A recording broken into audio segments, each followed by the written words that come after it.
마치게 됩니다. 오늘 낮에 국수가 나왔죠. 제가 원래 그런 국수를 안 먹습니다. 그런데 저희 교회에서 국수가 나올 때만은 맛있게 먹어요. 정말 맛있어요. 그렇죠. 저는 서울 시내에서 제일 맛있는 카레집은 은광 카레집이라고 생각을 합니다.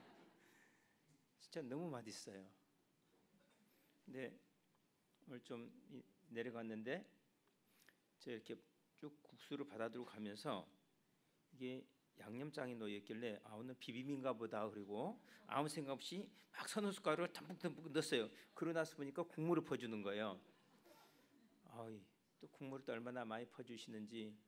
그래서 그것을 국물까지 다 마시고 났는데 간이 상당히 셉니다. 그래서 오늘 물을 많이 마시게 되는데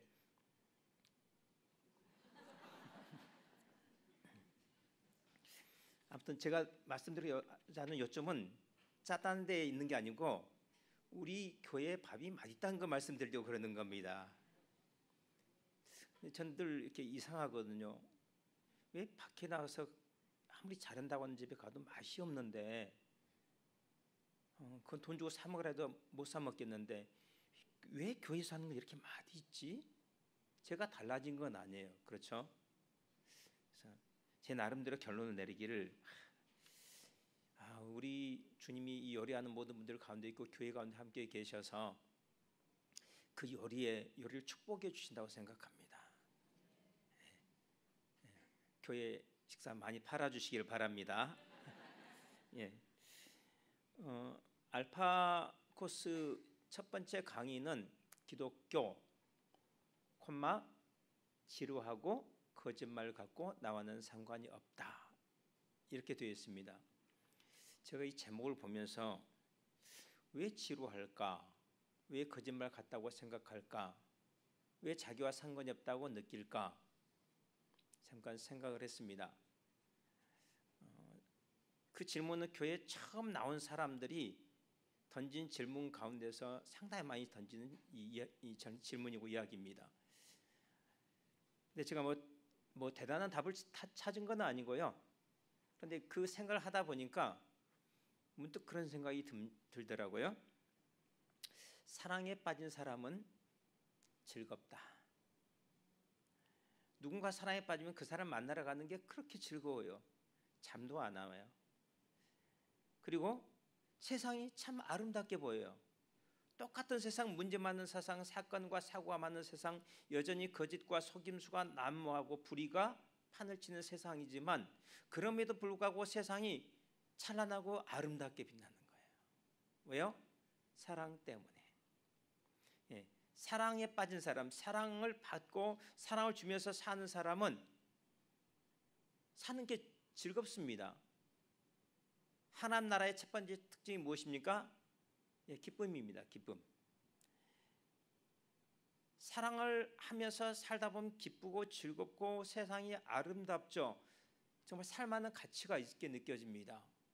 나도 열심히 살아야겠다 생각이 들고 나도 살만한 가치가 있다고 느껴지죠. 근데 사랑하지 않으면 그런 것이 사라집니다. 정말 사랑이라는 것은 정말로 놀랍고 위대한 것 같아요.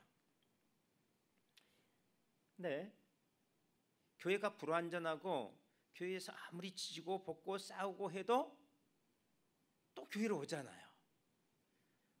정말 힘들어 죽겠다, 못 살겠다 하면서도 굳이 교회에 옵니다. 왜 오죠? 교회 오는 것이 사실은 즐겁거든요.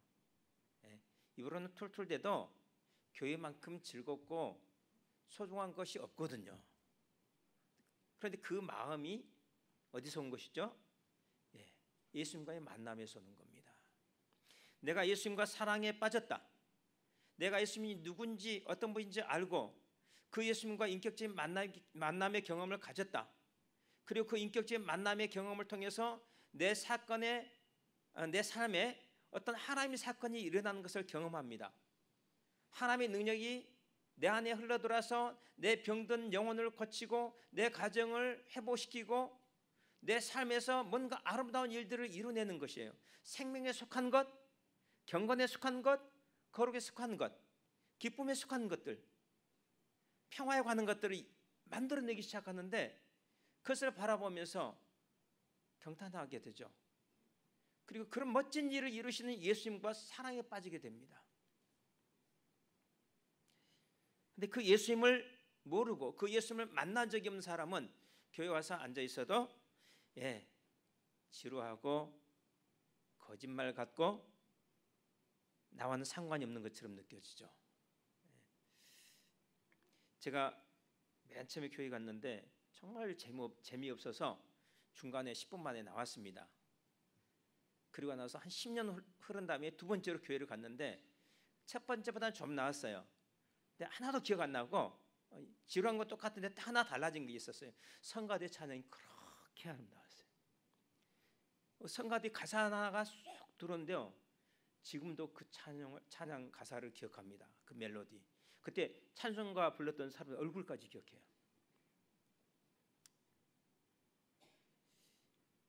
근데 재밌죠. 교회 오는 게.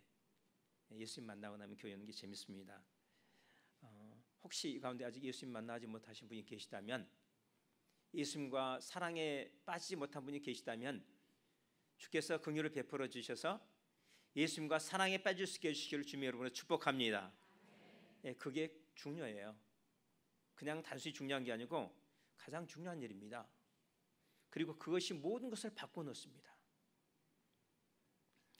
오늘 우리가 읽은 본문은 예수님과 사랑에 빠진 한 여인의 이야기입니다. 본문 가운데는 예수님과 사랑에 빠졌다는 이야기는 한마디도 없습니다. 그런데 제가 예수님 만나고 보니까, 또 예수님 만난 사람들 한 사람 이야기를 들어보니까, 이런 이 여인과 같은 비참한 상황 가운데서 예수님을 만나고 예수님의 은혜를 입은 사람들은 다 100% 다 예수님과 사랑에 빠지더라고요.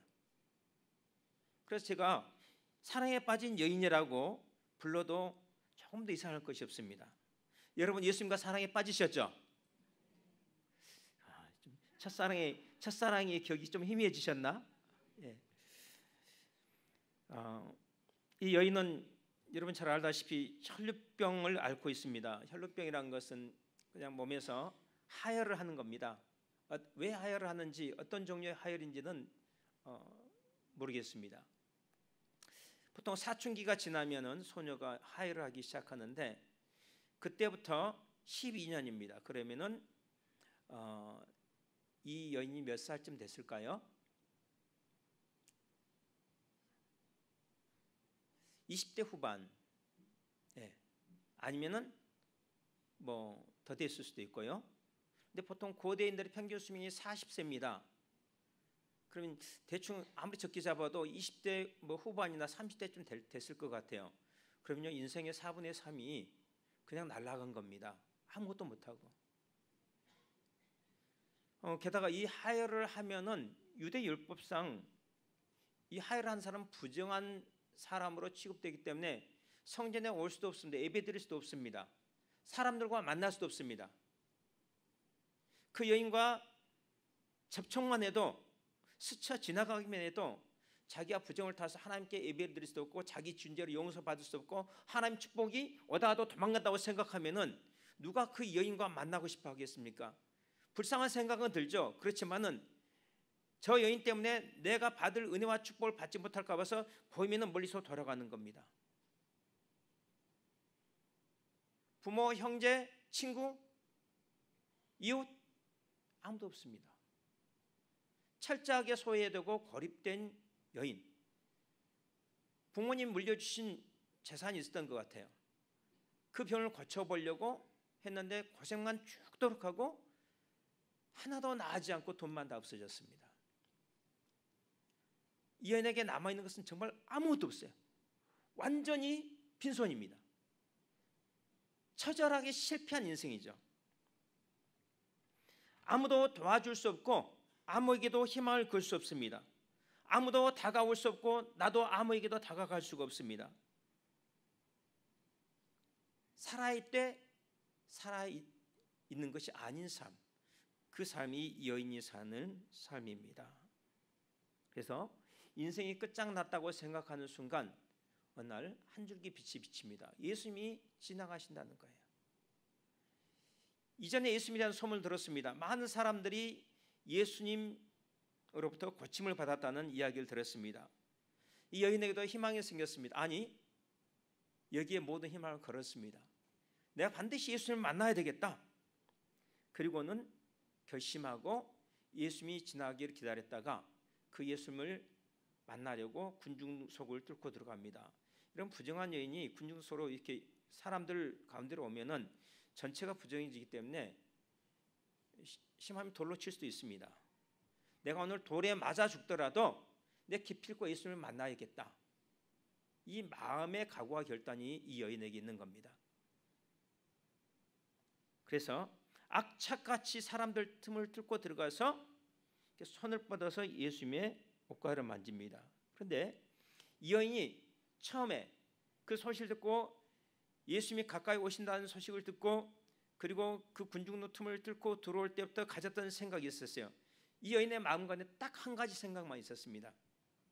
내가 예수님의 옷자락만이라도 만지면 내 병이 나을 것이다. 그 믿음, 그 희망, 그 기대, 그 한 가지 생각만 가지고 그 인파를 뚫고 와서 마침내 예수님을 만지는데 성공했습니다. 여러분, 유명인과 유명하지 않는 사람 차이가 뭔지 아십니까? 유명인들은요, 사람들이 와서 막 만지려고 그래요. 다행히 저는 만지려고 하는 사람이 없어서 다행입니다. 아직 유명인이 아니라서. 그런데 예수님은 한번 만져보려고 얼마나 그렇게 이랬습니까?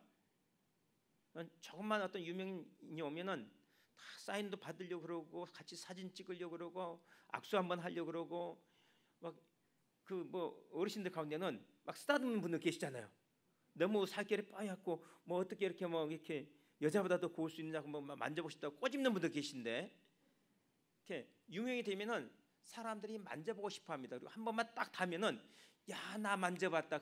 이게 한 1년간 레파토리예요.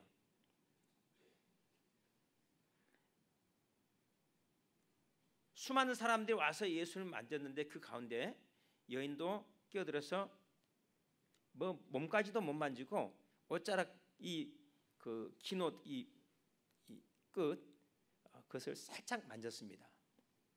그런데 그 순간 능력이 예수님께부터 흘러 들어와서 이 여인이 즉시로 나아버렸습니다. 깨끗하게 회복이 됐어요. 이 여인은 병에서 놓여놨고요. 그리고 당연히 소외와 고립으로부터도 해방되었습니다.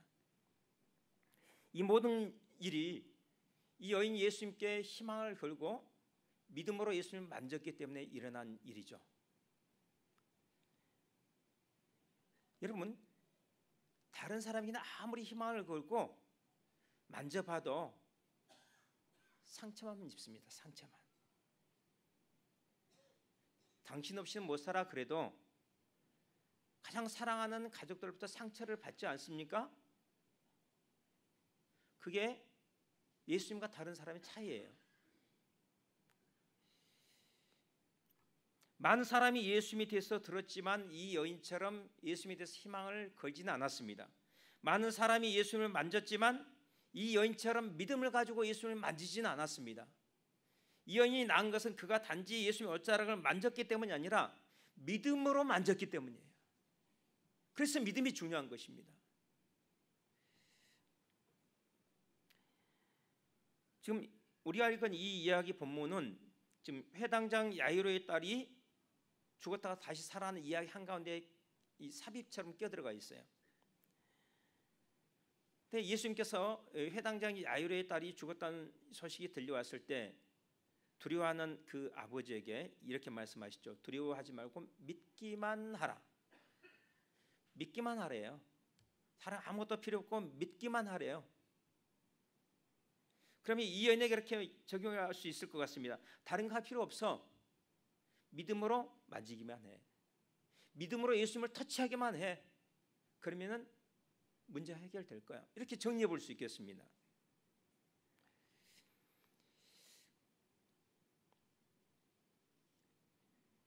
마가복음 4장에서 6장까지는 믿음이 얼마나 중요한지 그것을 강조하는 이야기들로 쭉 이렇게 서술되어 있는데, 그 이야기 가운데 제자들은 믿음이 없는 사람, 여인들과 이방인들은 믿음의 사람들로 이렇게 설명이 됩니다.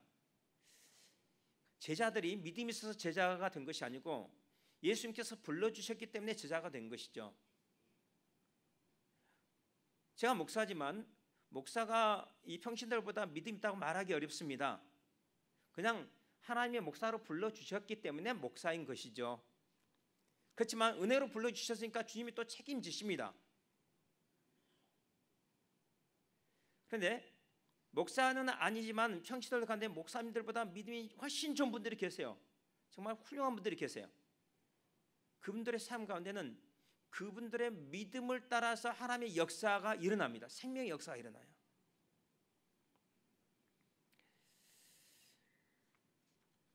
제가 아는 어떤 치유 은사자가 있습니다. 굉장히 놀라우신 분인데, 이분이 치유 기도를 할 때 해주고 싶지 않는 사람이 있어요. 딱 보면은 들어올 때부터 알아요. 딱 손을 얹어 보면은 더 분명히 알아요. 욕심도 많고 자기밖에 모르고 목사님도 힘들게 하고 이게 다 잡혀요. 해주기 싫거든요. 그래서 좀만 해줘야지. 그리고 손을 딱 얹어요. 그런데 딱 손을 얹는 순간에 능력이 슉, 이게 흘러 들어가는 게 아니고 그냥 이 사람이 자기 능력을 이렇게 빨아가는 것처럼 쫙 빨려가는. 그래서 떼려고 그러는데 갑자기 한술 더 떠가지고 손을 두 손을 딱 잡고 손을 못 떼게 쫙 이런 거예요. 할 수 없이 기도를 해주는데, 자기 생각에는 이렇게 문제가 많은 사람은 하나님 별로 역사하지 않으실 것 같은데 희한하게 하나님이 역사하시더라는 거예요. 오히려 착한 사람들 많이 오는데 의외로 착한 사람들은 생각보다 안 나는 경우가 있다는 거예요. 그래서 자기가 좀 고민이 됐는데, 자기가 깨달은 건 이것입니다. 아무리 개떡 같아도요, 아무리 성질이 개떡 같아도 그 사람 마음과는 하나님에 대한 믿음, 하나님을 의지하는 마음, 하나님의 은혜를 사모하는 마음, 그런 간절한 마음이 있는 겁니다. 그 하나님 향한 간절함, 은혜를 사모하는 마음, 그리고 믿음으로 악착같이 내가 이렇게 기도하면 하나님이 복을 주신다는 이 믿음을 가지고 악착같이 복을 받으려고 하는 거예요. 하나님은 그 믿음을 보시고 일을 하시더라는 거예요. 근데 어떤 사람은 착한데 그 믿음이 없다는 거예요. 그 믿음이. 그래서 잘 안 낫는다는 겁니다.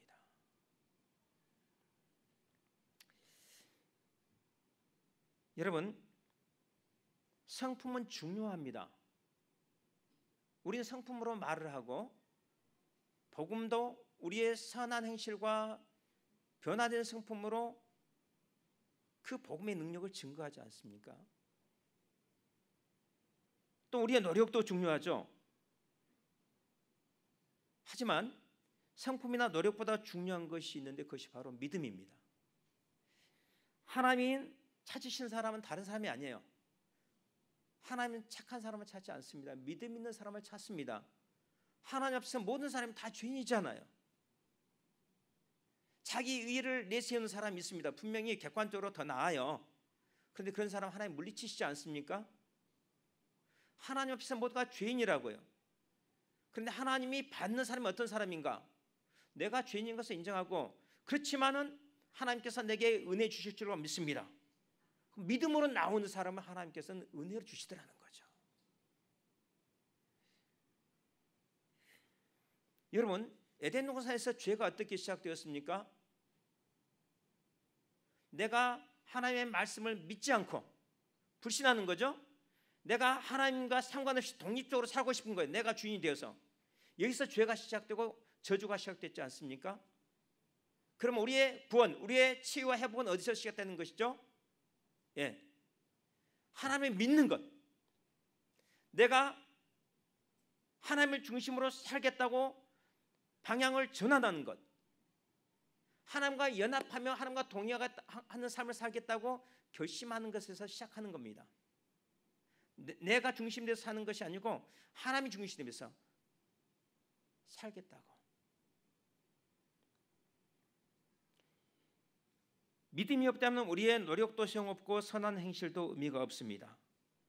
그래서 우리는요, 믿음으로 기도해야 하고요, 믿음으로 행동해야 되는 겁니다.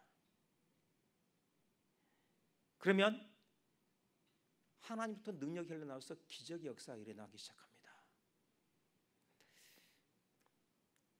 여러분, 예수님은 수많은 사람들이 만지고 지나갔는데 아무도 자기를 만지고 지나갔다고 말씀하지 않으셨어요. 인정하지 않는 거죠. 그런데 이 여인이 살짝 한번 만졌는데 누가 내 옷자락을 만졌느냐, 그리고 이어서 누가 나를 만졌느냐 이렇게 말씀하셨어요. 수많은 사람들이 터치하고 지나갔는데 주님은 단 한 사람만이 자신을 터치했다라고 말씀하시는 겁니다.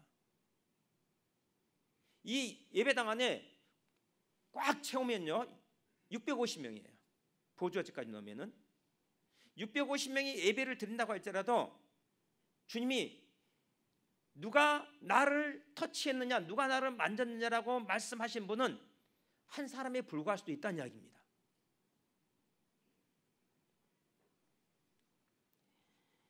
누가 내 옷자를 만졌느냐에 머무르지 않고 누가 나를 만졌느냐라고 주님께서 다시 거듭 말씀하신 까닭은 이 만짐이 단순한 어떤 물리적이고 육체적인 그런 접촉이 아니라 인격과 인격이, 마음과 마음이 영적으로 접촉하는 사건이었음을 주님께서 말씀하시는 거예요. 그러니까 우리가 형식적으로 드리는 예배는 주님과 아무런 접촉이 일어나지 않는 겁니다. 우리의 믿음으로 드리는 예배, 우리의 전 존재로 드리는 예배, 우리의 시선을 주님께 집중하고 드리는 그 예배 가운데서 주님과 나와의 터치가 일어나고 주님의 생명이 그 예배자에게로 흘러 들어가는 것이지, 그냥 단지 내가 예배 시간 돼서 이 예배하는 회중 가운데 함께 앉아서 순서에 따라서 쭉 예배를 드린다고 해서 하나님과 나와의 인격적인 만남이 일어나지는 않는다는 거예요.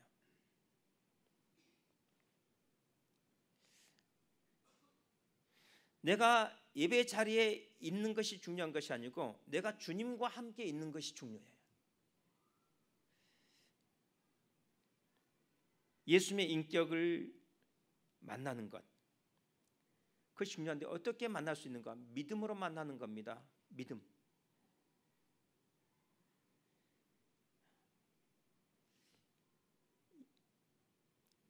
믿음을 가지고 하나님 앞에 나오면은 이 만남의 사건이 일어나는데, 그럴 때 믿음을 갖는다는 것이 보통 일이 아니에요. 아무리 생각해도 믿음은 어떻게 갖게 되는 거지? 믿음은 어떻게 생겨나는 것이지? 답이 잘 생기지 않습니다. 여러 가지 일을 통해서 우리가 교훈을 얻을 수 있죠. 믿음은 들음에서 나며 들음은 그리스도의 말씀으로 말미암느니라. 그러니까 결국 성경을 자주 읽고 묵상하고 그리고 성경 말씀을 연구하고 배워야 되는 겁니다. 우리가 교회에서 하는 제자 훈련들을 소중하게 여겨야 되는 까닭이 거기 있어요. 그 제자 훈련을 통해서 어떤 사역을 하는 것이 중요한 것이 아니고 그 제자 훈련을 통해서 예수 그리스도에 대해서 더 깊이 정확히 알고 그 예수님과의 만남이 깊이 있게 이루어지고 그래서 예수님을 이전보다 더 사랑하게 되는 것, 이것이 제자 훈련의 목적이고 모든 사역의 1차 목적입니다.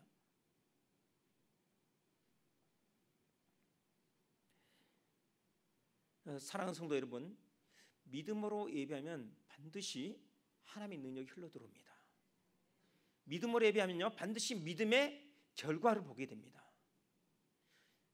내가 어떤 죄를 졌고 내가 남모르는 은밀하고 부끄러운 그런 일들을 행했고 내 과거가 기억하고 싶지 않은 그런 추한 과거고 또 내가 세상적으로 내세울 것이 없고 내 성질도 별로 그렇게 아름답지 않고 여전히 내가 예수 믿는다 하면서 내가 이거 예수 믿는 사람 맞나 싶은 생각이 들고 남들 앞에서 나 예수 믿어라고 당당하게 고백하기에도 부끄러운 내 모습이지만, 그러나 그런 내 모습, 내 자신을 바라보는 것이 아니라 언제든지 믿음을 가지고 나면 누구든지 묻지 아니하시고 과거를 묻지 아니하시고 있는 그대로 받아주시고 은혜를 베풀으신 그 예수님, 그 예수님을 똑바로 보면서 그 예수님만 바라보면서 예배의 자리로 나오는 겁니다. 이 교회 오면서 다른 거 보시면 안 됩니다. 목사님을 보시도 안 되고 교인들을 봐서도 안 되는 거예요. 목사님을 보거나 교인들을 보는 사람은요 반드시 시험에 들게 되어 있습니다. 그러나 예수님만 똑바로 바라보고 내가 예수님만 바라보겠다, 그리고 내가 반드시 예수를 만나야겠다, 그리고 내가 믿음으로 나가면 예수님 반드시 나를 만나 주실 것이다, 이런 마음을 가지고 나오면은 예수님 만나게 되어 있습니다. 너의 믿음이 너를 낫게 하였다. 주님, 내게 믿음을 다하여 주옵소서. 주님, 믿음으로 예배하고 믿음으로 걸어가게 도와주옵소서. 이렇게 기도하면서 믿음으로 도전하는 저희 모두가 될 수 있기를 바랍니다. 말씀을 정리하겠습니다. 이 여인에게는 심각한 문제가 있었죠. 피가 멈추지 않는 겁니다. 어떤 흐름이 있는데 내 의지 소원과 상관없이, 내 노력과 상관없이 이 흐름이 계속해서 진행되고 멈추지 않는 겁니다. 그런데 이 흐름이 어떻게 멈춰섰습니까? 믿음으로요. 믿음으로 멈춰섰습니다. 예수님에 대한 믿음, 그 믿음을 가졌을 때 흐름이 멈춰섰어요. 우리가 삶에서 피의 흐름에 문제만 있는 것은 아닙니다. 좋지 않은 영적인 흐름들이 우리 삶에 있을 수 있어요. 어떤 해로운 충동이 나를 격발시키고 나를 충동해서 막 좋지 않은 방향으로 이끌어갈 때가 있습니다. 우리 자녀들 가운데 어떤 그런 좋지 않은 문화가 흘러들어와서 이렇게 사로잡아서 끌고 가는 소리가 볼 때가 있잖아요. 그리고 통제가 안 되는 겁니다. 멈출 수 없는 어떤 그런 충동과 흐름들이 있어요. 영적 흐름들이 있어요. 그러나 그 어떤 흐름이든지 예수 그리스도의 이름으로 끊어질 수 있다는 것, 멈출 수 있다는 것을 여러분 믿음으로 고백하시길 바랍니다. 아무리 어렵고 힘든 일이 있어도요, 그렇게 고백할 수 있기를 바랍니다. 내가 믿음으로 주님의 이름을 부르면 이 흐름이 끊어질 것이다.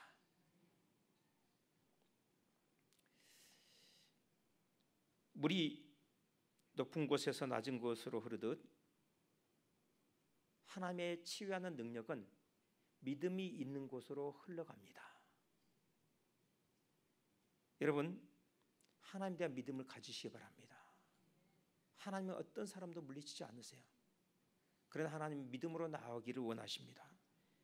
그리고 하나님의 치유 능력이 닿는 곳마다 다시 살아나지 못할 것이 아무것도 없습니다. 사랑하는 성도 여러분, 오늘 이 12해 동안 혈루증을 앓았다가 내가 예수님의 옷자락만 만져도 구원을 받으리라는 그 단순한 한 가지 믿음만으로 문제 해결을 받았던, 그리고 그의 흐름이 멈췄던 여인처럼 믿음으로 기도하고 믿음으로 행하는 가운데 여러분의 삶의 모든 영적인 문제, 모든 육적인 문제들이 주님의 은혜 가운데서 치유되고 해결되는 축복이 있기를 주님의 이름으로 축복합니다. 그리고 그 하나님의 살아계심을 경험한 그런 행복한 사람으로서 찬송가 411장을 늘 주님 앞에 부르는 저희 모두가 되시기를 바랍니다. 찬송 411장 함께 부르겠습니다.